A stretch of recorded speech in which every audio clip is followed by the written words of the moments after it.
안녕하십니까. 한눈에 알아보는 우리 나무라고 하는 나무도감 책을 집필한 박승철입니다. 오늘은 나한송과의 나한송이 어떤 나무인지에 대해서 살펴보도록 하겠습니다. 이 나한송은 일본하고 중국이 원산지이지만은 우리나라에도 수백 년 묵은 나한송이 살고 있기 때문에 우리나라에도 오래전부터 살고 있는 나무입니다. 이 나한송은 이렇게 한자로 이렇게 씁니다. 한자로 나한송을 그대로 이렇게 우리말로 나한송이라고 했는데 이것은 나한송은 중국에서도 이렇게 씁니다. 중국에서도 한자로 이렇게 써놓고서 중국에서는 루오한송, 루오한송 이렇게 부른다고 하는데 제가 중국말을 잘 몰라서 그냥 나한송이라고 하고, 이 나한송은 중국 사람들이 아주 좋아하는 나무입니다. 중국 사람들은 이 나무를 정원에다 심어 놓으면은 가정집 정원에 나한송이 살고 있으면은 그 집은 행운이 찾아오게 되고 또 행운이 찾아와서 돈을 엄청 많이 벌어서 부자가 되는 나무다. 그래서 이 나무를 중국 사람들은 이 나무를 일본에 가가지고 수백 년 묵은 오래된 나한송을 수억 원의 돈을 지불을 하고서 가져가서 자기네 집 마당에 심는 나무가 바로 나한송이라고 합니다. 나한송, 이 나한송의 원산지는 일본하고 중국이죠. 일본하고 중국인데 나한송은 일본의 남쪽 지방, 저 아래쪽에 따뜻한 곳에 많이 살고 있고 중국의 남쪽 지방에도 많이 살고 있고 그리고 중국의 동쪽에도 살고 있는 나무가 바로 이 나한송입니다. 이 나한송은 중국 사람들이 아주 좋아하는 나무의 하나인데 중국 사람들은 이 나무를 자기 집 정원에다 심게 되면 행운이 찾아오고 돈이 굴러 들어와서 부자가 된다. 그 나무가 바로 나한송이기 때문에 중국 사람들이 아주 좋아하는 나무가 바로 나한송입니다. 이 나한송은 키를 보면은 키가 보통 좀 높이 원산지에서는 아주 높게도 자란다고 합니다. 높이 자라서 높이가 원산지에서는 5에서 20m까지 자라게 되는데 이 나무는 일본과 중국에서만 사는 게 아니라 우리나라에도 오래전에부터 살고 있어서 수백 년 된 나한송이 우리나라에도 살고 있다고 합니다. 그래서 이 나무는 우리나라에 살고 있는 나무는 키가 많이 크지 않아서 보통 5m에서 10m 정도 되는 키가 좀 작은 나무이기 때문에 이 나무는 우리나라에서는 작은 키 나무, 소교목으로 분류를 하고 있습니다. 작은 키 나무로 분류하고 있고 이 나무는 1년 내내 잎이 상록수죠. 상록수이기 때문에 늘 푸른 상록수이고 키가 작은 소교목으로 분류를 하고 있습니다.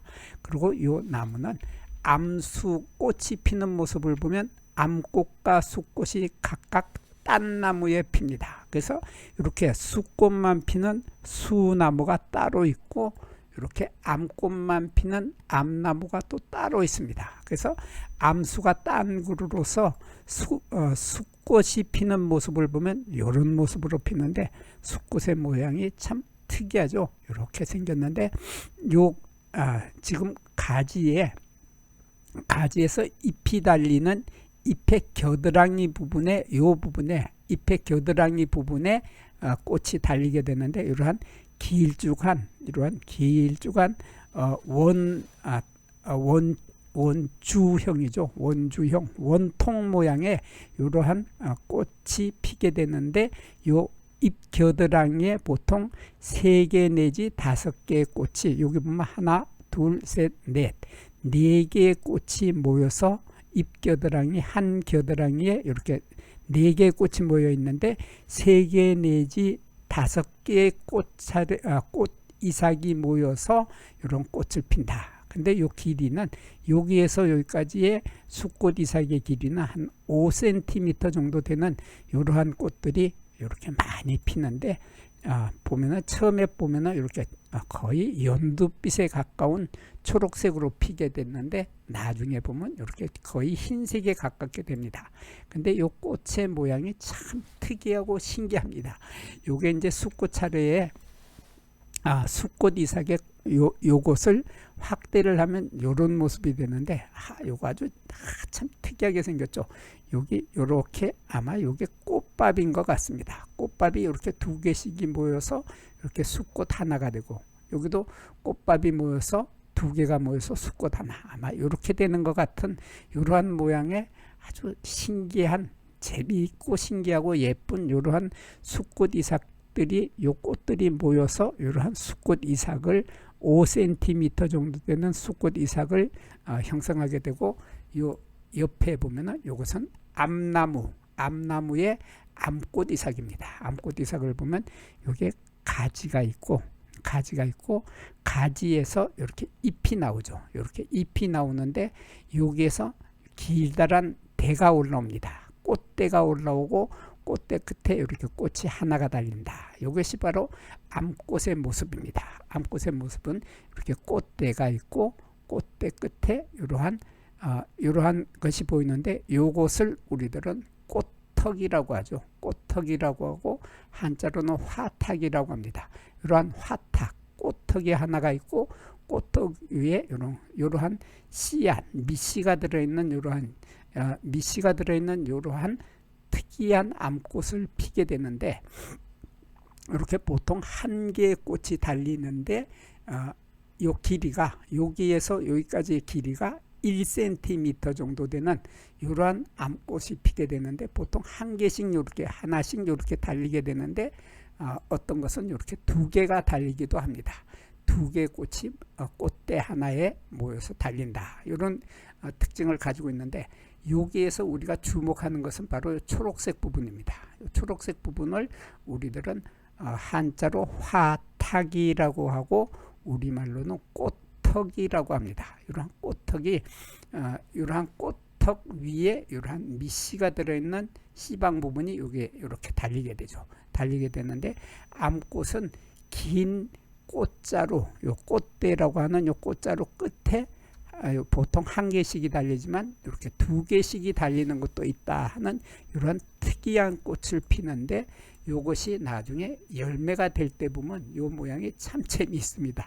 이 모양이 마치 두 사람이 얼굴을 맞대고 있는 것 같은 이런 모습의 꽃이 피었는데, 이것이 보통 이렇게 한 개씩이 피는데, 이건 특이하게 두 개가 핀 겁니다. 특이하게 두 개가 피었는데, 이것이 나중에 열매가 되면 이런 모습으로 바뀌게 됩니다. 이런 모습으로 바뀌어서 여기에서 이 부분, 꽃턱이라고 했던, 화탁이라고 했던 꽃턱, 이 부분이 점점 자라게 됩니다. 자라서 굵어지게 되는데, 이것이 굵어지면서 굵어지는 꽃턱이 열매가 되면은 열매턱이라고 합니다. 이것을 과탁이라고 하고, 꽃이 피었을 땐 이것을 화탁이라고 하고, 꽃 화자를 써서 화탁이라고 하고, 열매가 되었을 때는 열매의 과일이라고 할 때 과자를 써서 과탁이라고 하고, 이것을 열매턱이라고 합니다. 이런 열매턱이 있는데,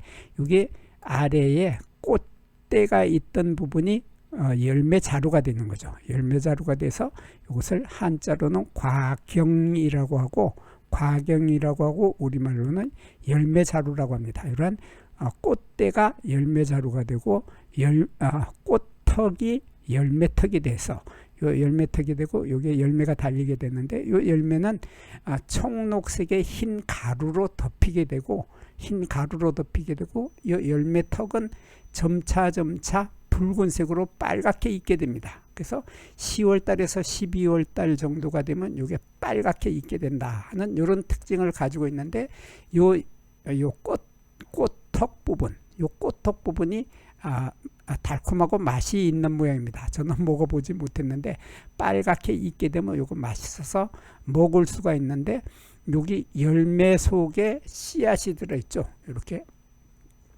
씨앗이 이렇게 들어있는데, 이 씨앗은 독성을 가지고 있습니다. 독성을 가지고 있기 때문에 새들은 이걸 전체적으로 다 먹어버리는데, 다 먹게 되는데, 사람들은 요 부분은 먹을 수 있어도 요 부분은 먹으면 안 된다. 여기는 독성이 들어있다. 그래서 먹지 말아야 될 부분은 요 부분이고, 먹을 수 있는 부분은 빨갛게 익는 요 부분을 먹을 수 있는 겁니다. 이러한 특징을 가지고 있는 특이한 꽃과 숫꽃과 특이한 암꽃을 가지고 있는데, 잎을 보면은 잎이 재밌습니다.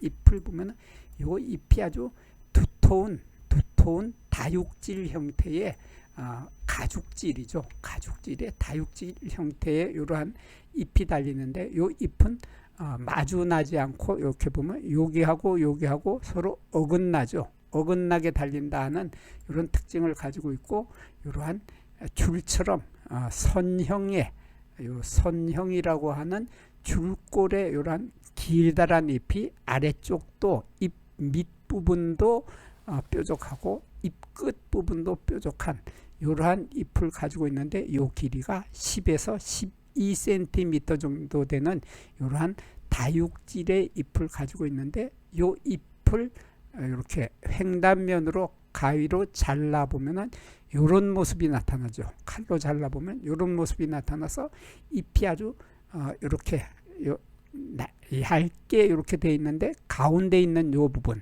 이것이 바로 중심맥이죠. 여기 있는 요 잎에 있는 이 부분, 요 뒤쪽에도 보면은 잎의 맥이 중심맥이 도드라져 있고, 요 앞에 면도 앞에 잎의 표면에도 이렇게 중심맥이 이렇게 보이는데, 견맥은 보이질 않죠. 견맥이 없고 중심맥만 있는 이러한 잎에서 요 중심맥 부분이 표면에도 도드라지고 뒷면에도 도드라진다. 그래서 잎의 양면의 중심맥은 도드라진다. 그래서 여기 보면 사진에 보면 요 뒤쪽도 도드라져 있고 표면 쪽에도 도드라져 있다. 그래서 양쪽이 도드라져 있다 하는 이러한 특징을 가지고 있고, 잎에는 털이 없고 견맥이 없다 하는 이러한 특징을 가지고 있는 소나무라고 했는데, 이거 소나무 맞는가 모르겠습니다.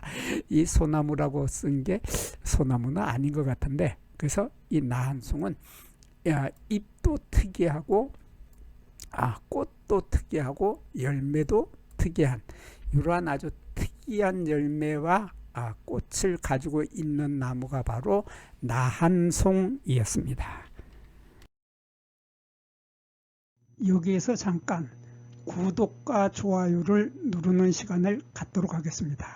여기 나무도감 공부는 박승철이 사진을 찍고 박승철이 글을 쓴 한눈에 알아보는 우리 나무라고 하는 나무도감 책을 펼쳐서 공부를 하였습니다. 공부를 하고 난 후에 만나게 되는 나무는 바로 내 친한 친구를 만나는 것처럼 반갑고 호기심 넘치고 흥미진진한 기쁨을 가슴 가득 안겨주게 될 것입니다. 오늘의 공부는 여기서 마치도록 하겠습니다. 감사합니다.